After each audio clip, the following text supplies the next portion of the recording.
Body building competition part 2.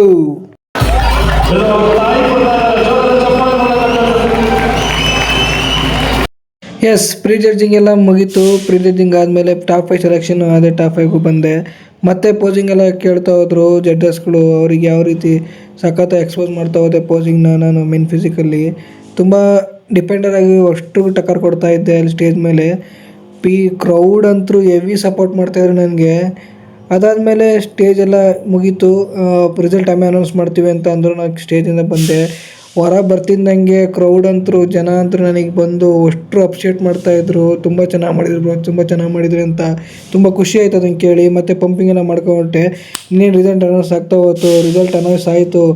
ಅಂತೂ ಇಂತೂ men physique ನಾನು ಫಸ್ಟ್ ಹೊಡೆದೇ ಫಸ್ಟ್ ಪ್ಲೇಸ್ ಆಗೋಯಿತು.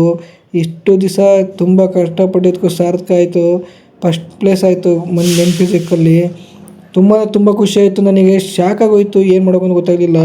ಸೊ ನಾನು ನನ್ನ ಕನಸಿತ್ತು, ನಾನು ಗೆದ್ದರೆ ನಮ್ಮ ಅಮ್ಮನ ತನಕ ಫಸ್ಟ್ ಪ್ಲೇಸ್ನ ಇಸ್ಕೊಬೇಕು ಅಂತ.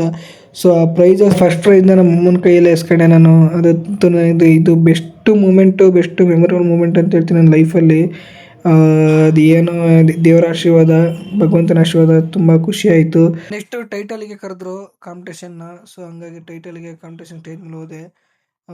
ಸ್ವಲ್ಪ ಟಫ್ ಕಾಂಪಿಟೇಷನ್ ಇತ್ತು. Just miss title. ಇರಲಿ, ನೆಕ್ಸ್ಟ್ ಟೈಮ್ ಹೊಡಿತೀನಿ.